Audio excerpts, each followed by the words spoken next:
Well, good afternoon and welcome to Food Safety for Food Entrepreneurs. This is our Food Safety Basics webinar.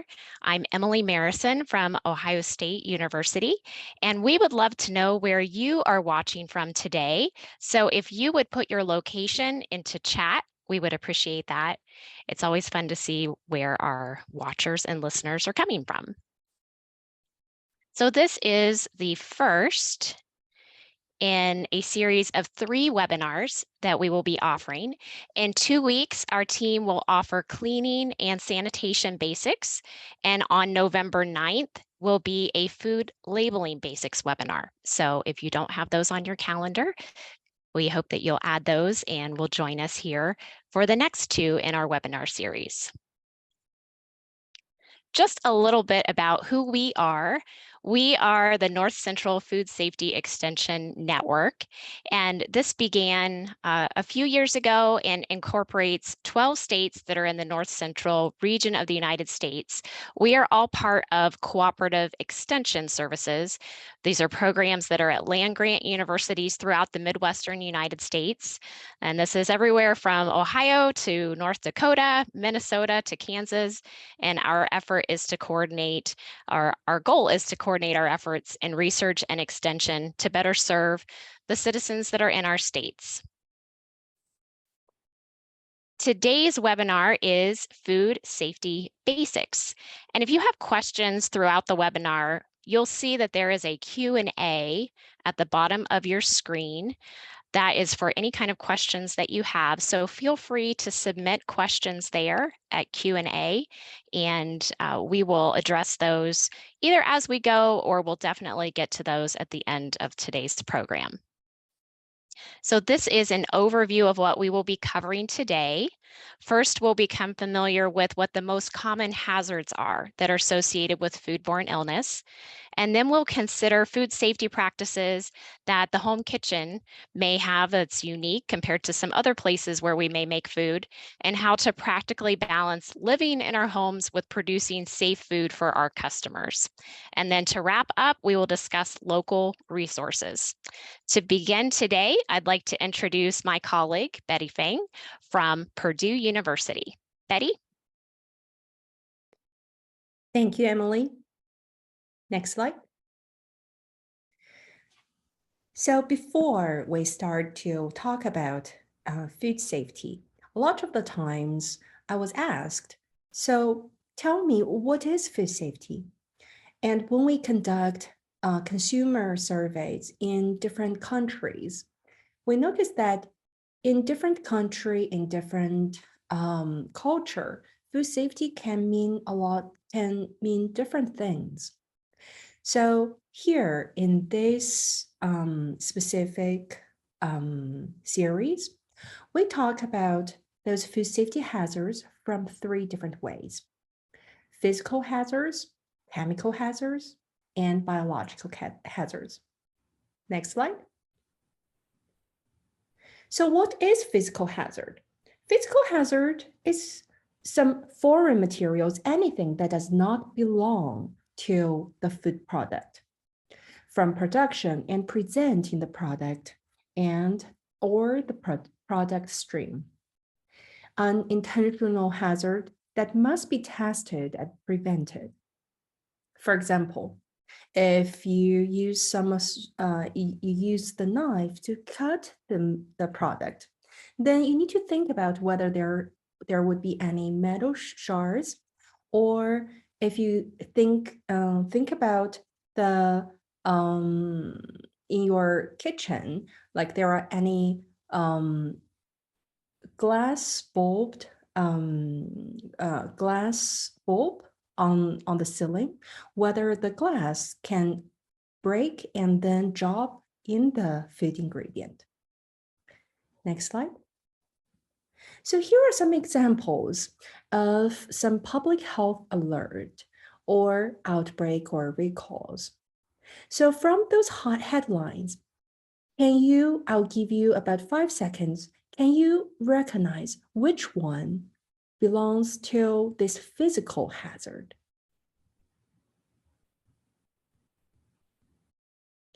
Let's look at it together. So the first one FSIS issued a public health alert for ready-to-eat sausage due to possible listeria contamination. Listeria, yes, it doesn't belong to the food.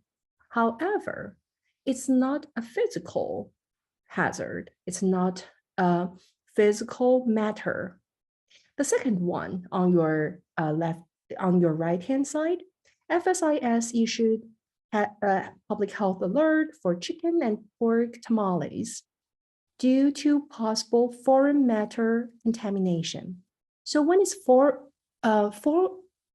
matter contamination, that is the physical hazard.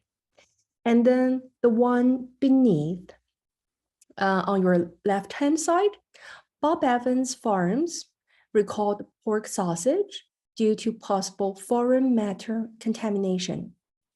Very similar concept, that is a physical hazard. The last one, McDonald, fresh Del Monte produce among brands discovering parasite problems in US produce. Indeed, we do not want parasite in our produce. However, that's not a physical hazard. Next slide. So after talking about physical hazard, let's talk a little bit about what is chemical hazard. So naturally occurring hazard in the product or product stream that can lead to consumer injury or illnesses. For example, those pesticides residues, or if there is any cleaning detergent residues. Next slide. So next slide. So there are some examples I want to share here. This can be a little bit tricky. Again, I'll give you 5 seconds. So please see if you can find a chemical hazard here.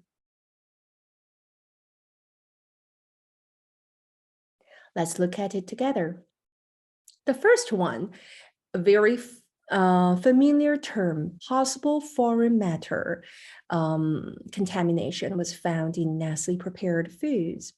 So that is a physical hazard, now we know. The second one, which is on the top on your right-hand side, FSIS issues public health alerts for raw ground beef due to possible E. coli contamination. We don't want E. coli. Unfortunately, that's not a chemical. Third, on your right-hand side, on your left-hand side, Milky Way International Trading Corporation recalls canned corned beef products imported without benefit of inspection. This isn't recall, but they didn't really. It was not because of chemical hazard. It just didn't have the inspection. And then the last one, the public health alert for beef meatball products due to misbranding and undeclared allergens. When it comes to allergens, those are chemical hazards. Next slide. Last but not least, biological hazards. Those microbial incorporation or growth in a product or product streams.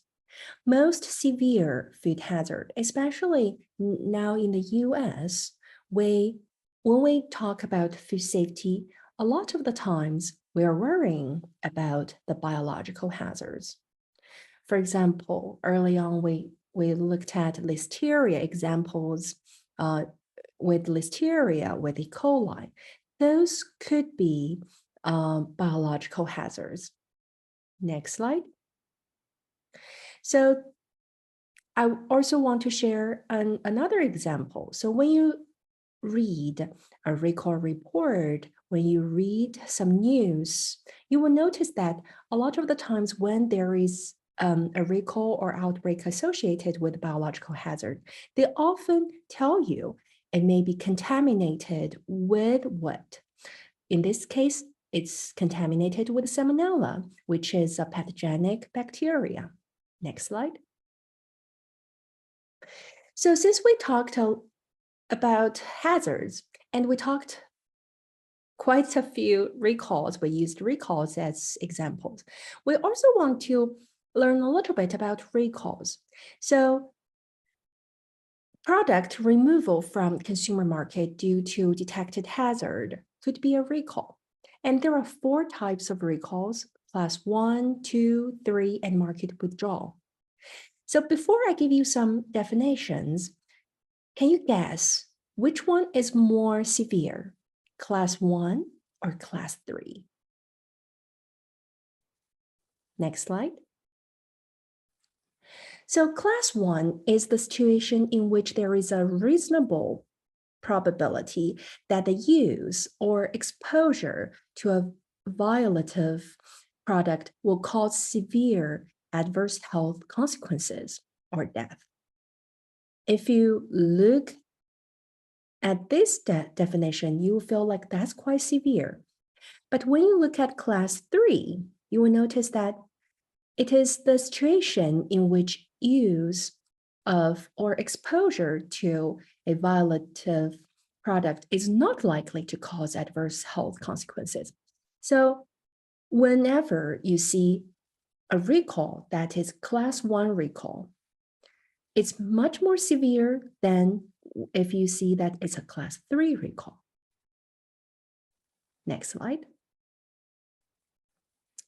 So this is another example of recall. And I would like to share with you, like, how should we as food entrepreneurs be more alert of food recalls and think about how does that influencing your own business.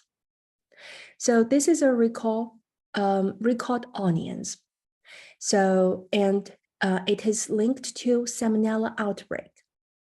So you need to, when you read the title, you may feel like, was that all onions? You need to try to find some more key information. So those information including, they tell you that where they found those onions, it's not the whole onion you buy. And then the products are sold in some different states that they found. And then in certain retail stores. So that's how you can get some key information for yourself. So you will know whether your ingredient could be within a recall. Next slide. So what is a foodborne outbreak? We talk about outbreak many times, especially after the COVID. Everyone is epidemiologist now. So outbreak does not have to be millions of people getting sick. Illness of 2 or more people from the same source can be identified as a foodborne recall. So especially those 2 people should not be in the same family. Investigated by the FDA and CDC for detection and future prevention. For example, the romaine lettuce outbreak in the previous years would be a standard, an example of foodborne outbreak. Next slide. So this is an example of another outbreak. So on CDC's website, you can often find a lot of information about certain outbreak you're interested in, especially when you see an outbreak that is similar to your own products. You should be extra alert with those and then read more and then learn more about those outbreaks. How could that happen and what causes it? So yes, so thank you. And now I will switch, we will switch topic to home kitchen basics. So I will welcome my colleague, Maureen, Dr. Omolo, to talk about home kitchen basics. And unfortunately, Dr. Amolo is feeling under the weather today, and she was not able to make, oh no, she is here. Excellent. Okay, I will turn it over to you.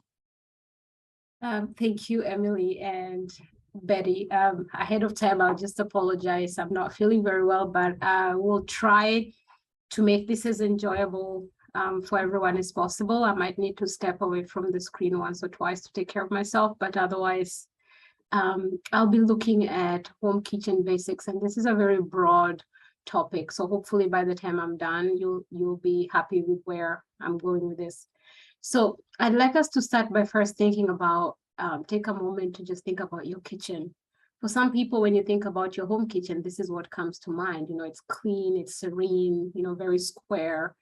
But I think as we move on to the next slide, this is a more typical experience for most of us when we think about the home kitchen. It's a place where life happens. You know, it's a place, I put the emoji picture here with several faces on it, just to indicate the range of feelings and activities that go on in the home kitchen, from kids playing and trying to help you in the kitchen, to heartbreaks, to falling in love. There's so many different things that happen in the home kitchen, and I just wanted to capture that. And hopefully I've given you a moment to bring your mind to your own kitchen, because that will be important as we go through this. Next slide, please. So let's start by thinking about some of the common challenges that I struggled with in my mind to capture as it relates to food businesses. The very first and obvious one that I've heard quite a bit from cottage food producers specifically is limited space. You need to figure out how to not only take care of your family within this space, but also to carve out space and time within that environment for your business activities. And then you have two different things going on. You have your family food prep activities, and at the same time, you have the risk of hazards crossing from your family-based activities into your business items. And usually we think about high-risk foods like produce and allergens, which might not necessarily be a component of your food business, but can be introduced through cross-contamination and cross-contact. And then within the home food business, please one step back, you have lots of hands and sometimes paws if you have pets at home. And everyone's always happy when the kitchen smells nice. They want to help, they want to taste test your products. And I think one underlying factor which makes home kitchens so unique is because we are able to produce food and sell it to people without being inspected. However, I do want to highlight the fact that departments of agriculture will get involved if there is a complaint associated with your product in a foodborne illness case. Next slide. So now that we've kind of allowed ourselves to think about our kitchens, what do we do about these multiple pools in our time and energy and resources within the kitchen? And we'll explore some of those in the next coming slides. So the first thing I think about is really how to manage family dynamics to the extent that you can. I know this seems really unrealistic as just somebody throwing a stone in a pebble. You know, it has to be very deliberate and very systematic. It's not something that can happen by accident. So thinking about how to manage pets in your food preparation areas, and this includes countertops and tables as well. So having your cat sitting on the countertop while you're baking is a no-no, because you can't really control what they do when they're there. When they jump, then you have to react to that. And often that will mean touching them while you're preparing food.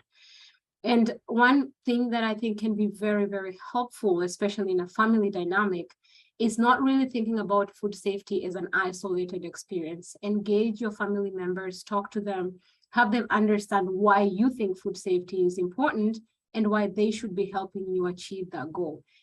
To me, I feel like that is a very helpful way when everybody's involved. And so you're not always going up against what other people are trying to do in the family dynamic during kitchen time. You have everybody engaged so that every time you're starting to prep food for business, everybody knows that this is going to happen and they're helping you towards ensuring food safety.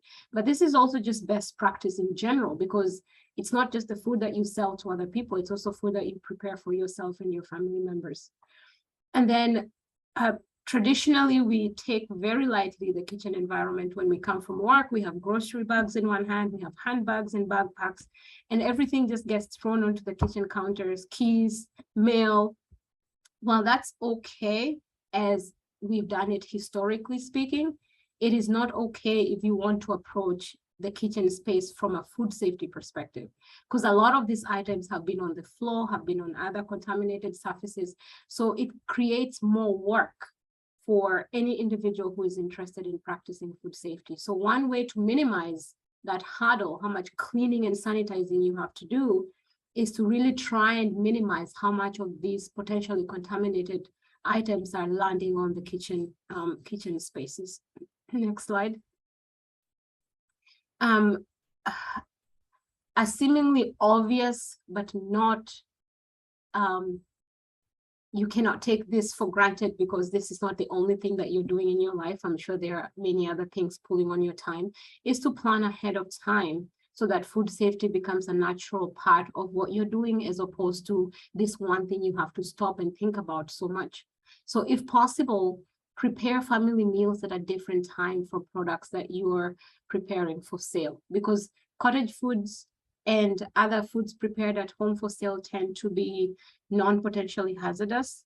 So they are low risk in nature, but all the other food items you're preparing at home, including fresh fruits and vegetables, meats that you're marinating, chicken often ends up in the kitchen sink.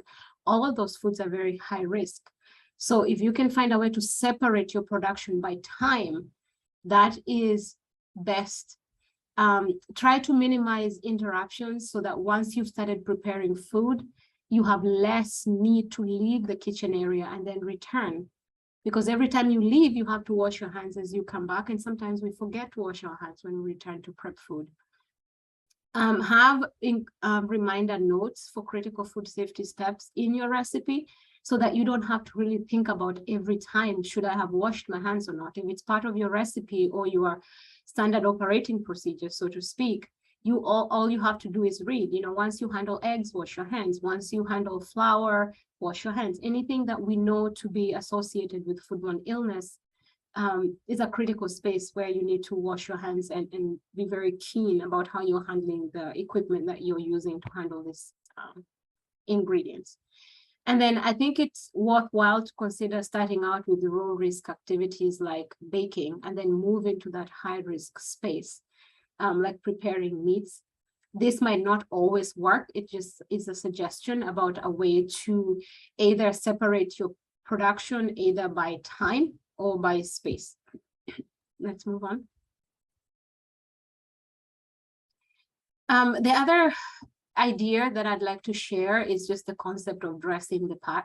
Once you have this done right, you don't have to worry about it once you start production. So it seems very trivial that you shower, shampoo, have clean clothes, start from a winning perspective, and then wear a clean apron on top of your clothes to minimize that cross-contamination from touching your own clothes. Anytime you have jewelry that have beads or jewels, that is always a risk for those jewels and beads falling into your food product. And sometimes you'll miss it until after you've sold the product. It's always good practice to cover your hair. If you have a beard, have that covered. It's really gross when you provide food to people and then they find strands of hair. It's not going to kill them, but it's really disgusting. So just think about that. As you prepare food, you've ever been presented with a really delicious meal and then you have a strand of hair. It doesn't matter what else the food is presenting to you. That's the end of that experience.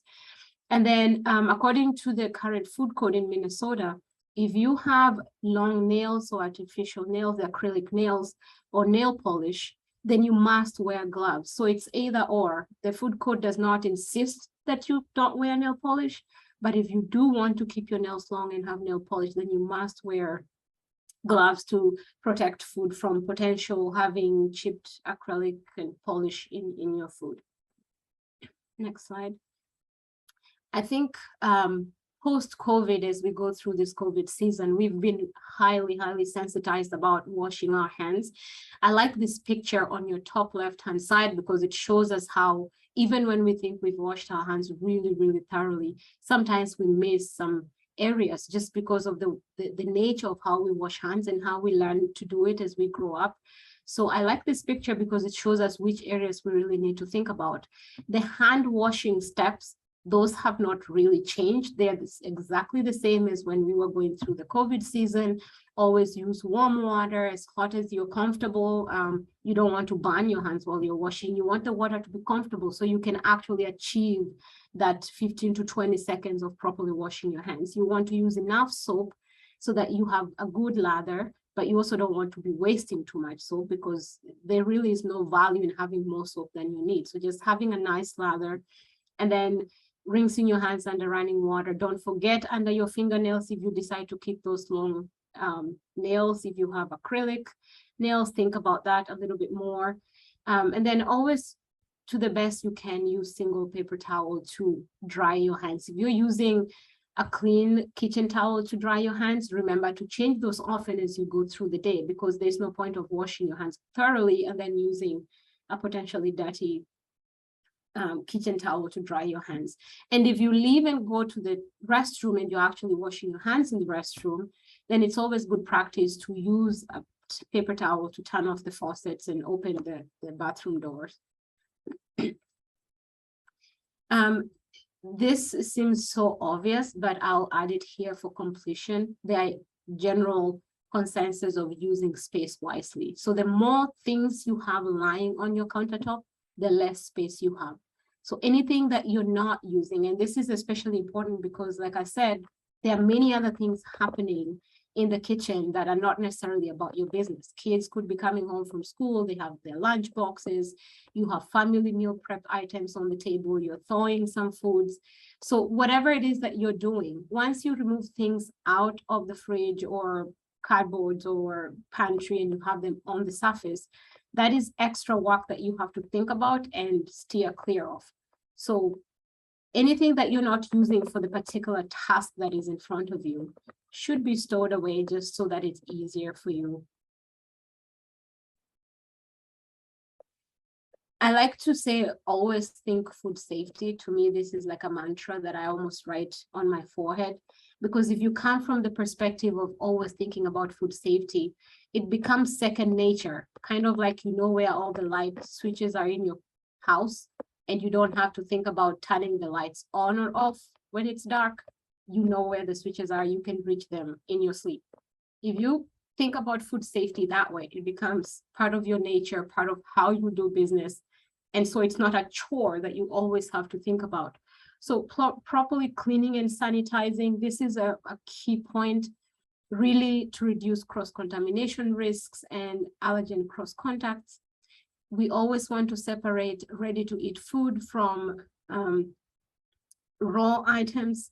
And while it might really be difficult, I think the COVID season has taught us that it's very possible to avoid touching your face and your hair and your cell phone and all these other things that are around us while you're handling food items directly.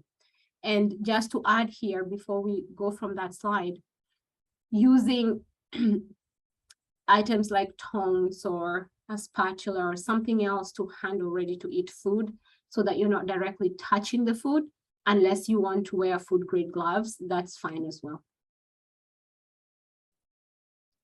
So I'd like to essentially wrap this up with this very, very simple line: be safe and not sorry. Anytime that you have a foodborne illness, confirmed or suspected, refrain from making food for other people, especially if you're going to be selling this food. Some of the high risk foodborne illnesses that we know about, norovirus and hepatitis A, are extremely contagious. And norovirus is one of those illnesses you do not wish on your worst enemy. It is very unfortunate and disgusting disease to have. And it is usually, is spread between food handlers and their consumers. That's what makes it so sad, because when you make food for other people, it's supposed to be a joyous occasion. They're supposed to enjoy what you made. When they get norovirus, I guarantee you they'll never buy your product again, because the experience is just so frustrating. For anyone who's had norovirus, I suppose you know what I'm trying to say. Some of the symptoms to look out for: diarrhea, fever, jaundice, which is essentially yellowing of the eyes, and vomiting. Those are the things to keep an eye on. And I will leave you with this as we transition to the next part of this webinar, is for all of us to remember, for us as food businesses to continue selling and making profit out of our business, we must always think about protecting what is on your right-hand side, which is essentially to capture what makes people happy. You want to treat that as a sacred space. As long as people are happy, they're healthy, they're going on around their business and they're enjoying your product, that is good business. The minute this is disrupted by a foodborne illness, that changes everything, and not just for you as a producer, but for the entire food industry. Because anytime consumers get ill, it's not just about that one product, it's about the food industry in general. So let's think about that. And if anything I have said escapes your mind today, I hope this remains with you. Thank you, and we'll transition back to Emily.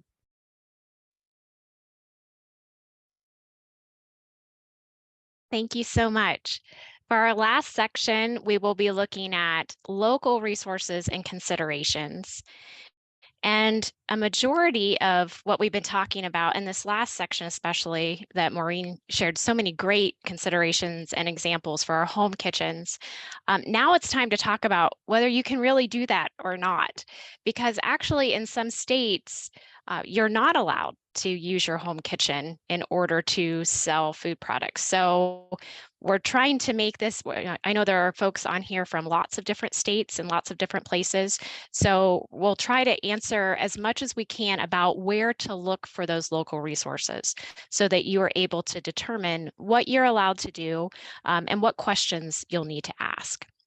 So many states refer to these foods that are made in a home to sell as cottage foods. Has nothing to do with cottage cheese. It literally means like cottage, like a dwelling.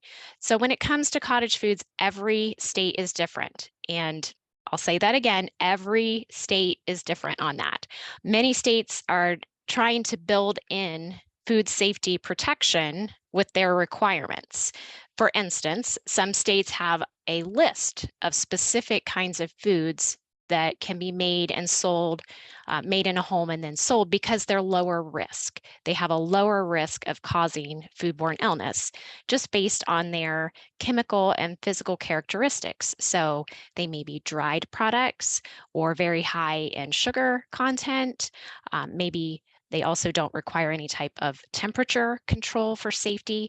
So they're not as likely to support the growth of those biological hazards that Betty mentioned in our first section, as easily anyway as our higher risk foods would. In some states, there may be testing that's required. Maybe food samples need to be submitted to a lab, and some testing that may be done could be for the acidity, like a pH test that would be taken, possibly water activity. That depends on your state. Sometimes an inspection may be required of your home. Sometimes no inspection is required.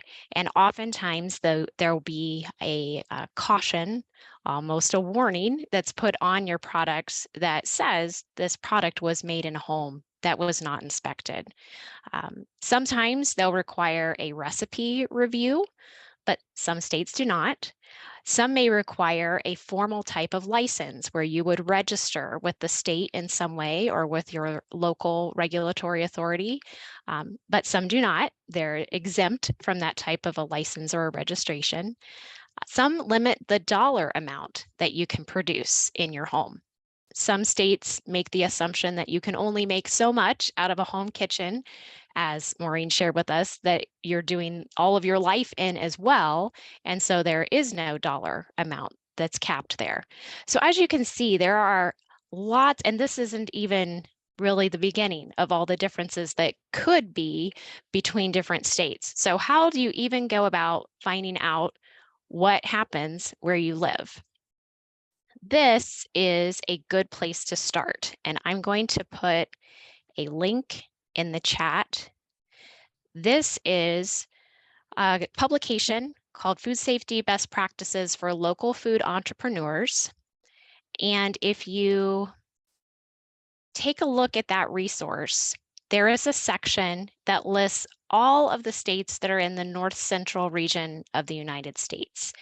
Now, I cannot guarantee that this link that is listed for each state is going to answer every question that you have, but it should give you a really, really good place to start to answer some of these questions. Number one, can I even make something in my home to be able to sell it where I live? And then what are the kinds of requirements, the rules, the regulations? Is there money involved as far as a license? All of those sorts of things should be able to be at least, if not answered at that link, it will share with you other resources and places to go that would apply to you in your location. Now you may find, and I don't want you to be disappointed, that you may find as you go through what your state allows that maybe you're not allowed to make this in your home kitchen to be able to sell. But I am a very strong believer that where there's a will, there's a way, unless it's unsafe. But often it starts with thinking about what it is that you want to make versus where it is that you want to make it. So there may be other approved facilities available for you to use. The best place that you can start is with your local health regulatory authority. Sometimes these are called health departments, sometimes they're health districts. Different locations call them different things. But I would encourage you, before you call or before you visit that office, really sit down and think about what is it that you would like to accomplish? What specifically, very specifically, do you intend to make and sell? Even to the point of what kind of packaging are you hoping to be able to put this product into? All of that information, as well as how you would like to make it, what your hope is on what that process may look like. You know, are you baking? Are you hoping that you won't have to refrigerate this? Now, I'm not saying that your answer will always be what you want it to be from a food safety standpoint, but at least you can walk into the conversation with what your expectations are of what you're hoping to accomplish, and then you can find out what it is that you're actually able to do. Also, another important thing to think about is where you intend to sell it, because sometimes depending on where you want to sell this, whether it's just directly out of your home or at a farmer's market or at a retail location, there may be some different rules that apply depending on where you want to sell that product as well.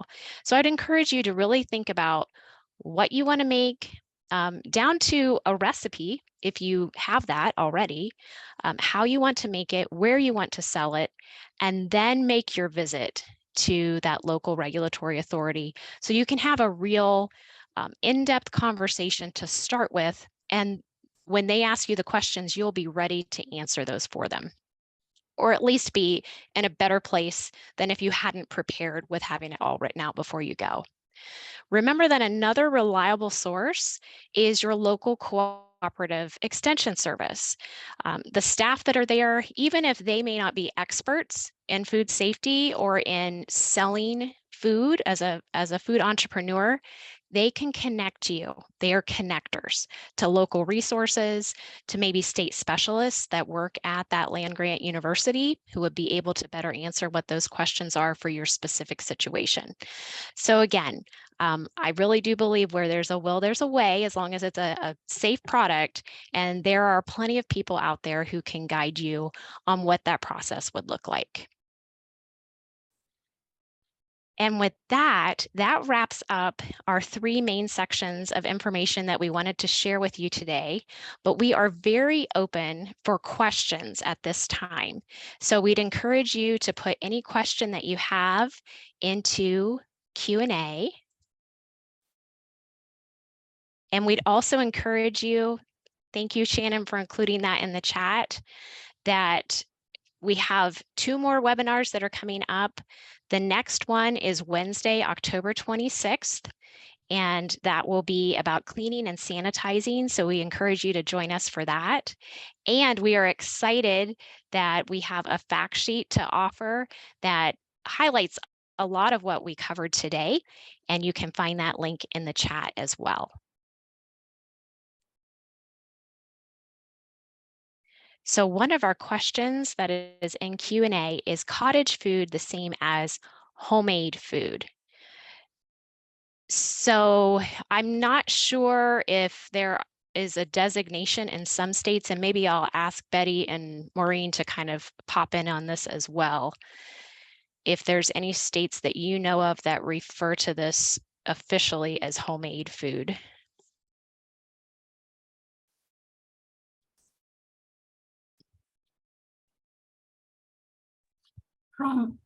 From my observations, different states call them different things. So there are some states where they'll call it homemade food. So it really is important, and that's why we talk about referring to your own specific state to understand what that designation is and what's allowed on the list. So for example, in Minnesota, they're specifically called cottage foods. We have cottage food producers as a result of that. And we have a list, approved list of non-potentially hazardous foods that we put together between us at the university, cottage food producers, and our departments of agriculture and departments of health. And that's based on cottage food law. So every state is very different. And I think from an educator's perspective, that's what makes this area a little bit tricky. It's very difficult to answer questions for other states. I will put in the chat, in addition to that document you shared, Emily, this website is called forager.com. This is an individual that has taken upon himself, deeply interested in this area, and has essentially summarized what's going on in all 50 states, how much they can sell for. And he essentially has color-coded the US map with what's interesting and what's not. So if you're in a state like Ohio that essentially did not have cottage foods and are currently moving into that space, versus a state like Wyoming, which is so much more flexible, and they actually have what we call food freedom laws, where they can produce a whole lot more than Minnesota can dream of at this point. So I'll put that in the chat as well, but I encourage anyone who's interested, regardless of your state, to look at forager.com, and that document that Emily shared is a place to start to do your research. And if always, when you're not sure, ask your regulatory people or your extension office so that you're not doing anything that might potentially create a conflict for you.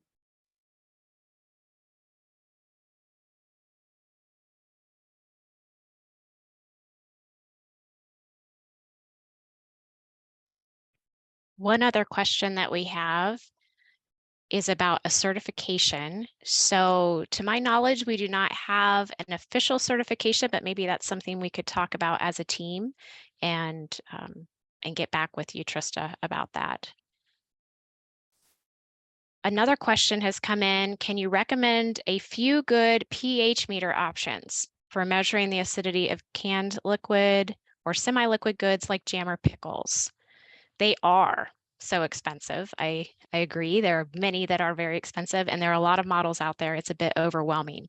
So Maureen or Betty, do you have any good advice on this? I know our food safety specialist in Ohio actually shared that she has some that are handheld that are available for us to kind of use in Ohio.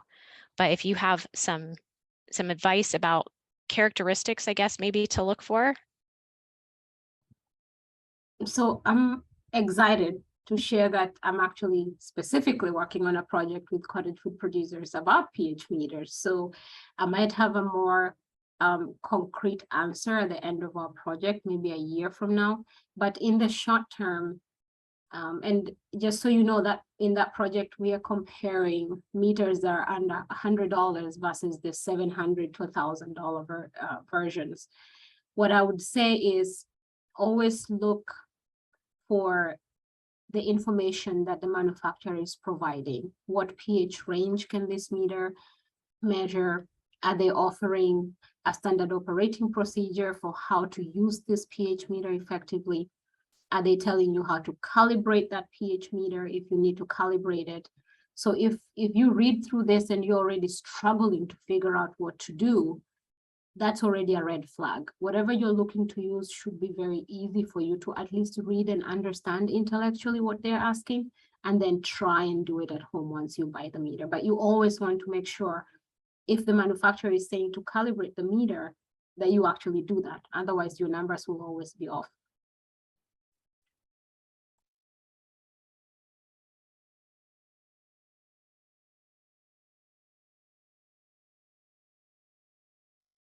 Yeah, our next question. This is someone from Missouri, a baker and a cake decorator. Where can I go to find out the requirements for labeling and packaging baked goods?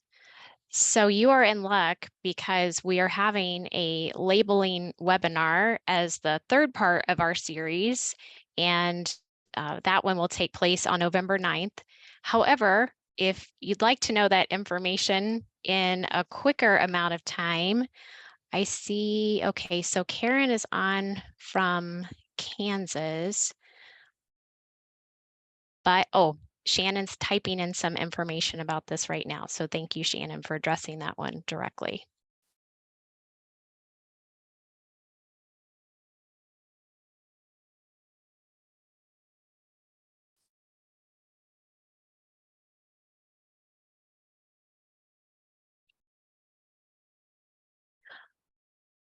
Another very interesting and excellent question, how to understand determining shelf life basics of food. So if Betty or Maureen would like to weigh in on this, I'm guessing that this is in the context of how long should you plan to be able to sell a product that you would produce, or maybe in the context of how long to suggest to a consumer that the quality of the food would still be such that it would be an enjoyable product for them.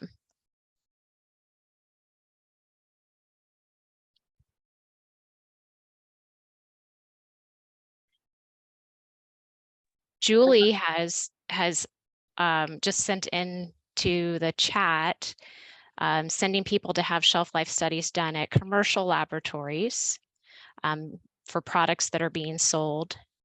And so that could be in the context that they could do different testing, looking at the physical characteristics of that, or also potentially, depending on what the product is, what microbial results would be over time for that. And then Shannon Coleman also shared that she is piloting a shelf life and stability course in the state of Iowa. So if you're interested, you can reach out to her as well. So thanks, Shannon, for that.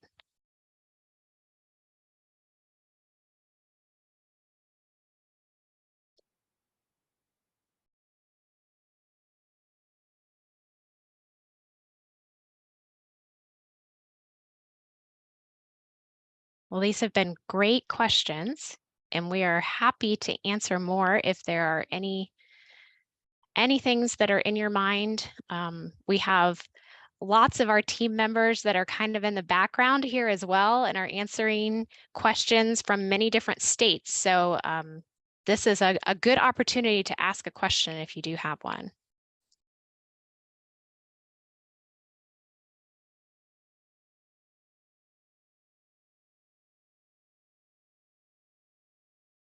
So I've seen a couple of times, we've got a how do we register for upcoming webinars? I believe the link that you would have registered for this one should also allow you to be registered for the other two. If that's not the case, you can revisit that same link again. And I think we can probably find that and put that into the chat as well.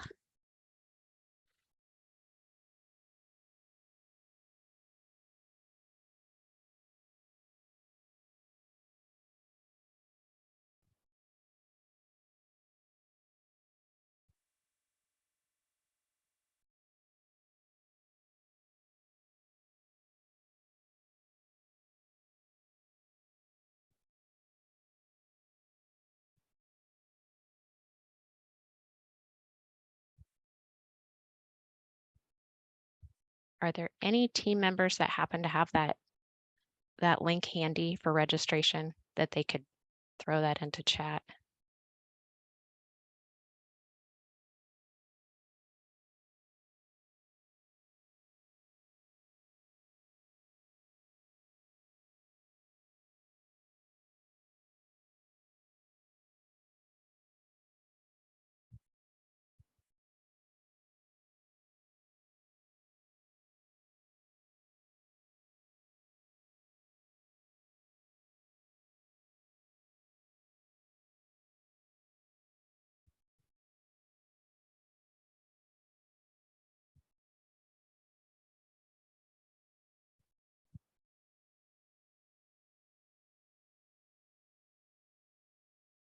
Well, we thank you all for your participation today. We hope that this has been helpful. I know sometimes it takes a while if you're a bit of an information processor. So if you think about some things in the future, feel free to reach out to any of us that are on this team. Join us again in a couple of weeks, and you can ask more questions at that webinar as well. And we hope you enjoy the rest of your afternoon. Have a great day.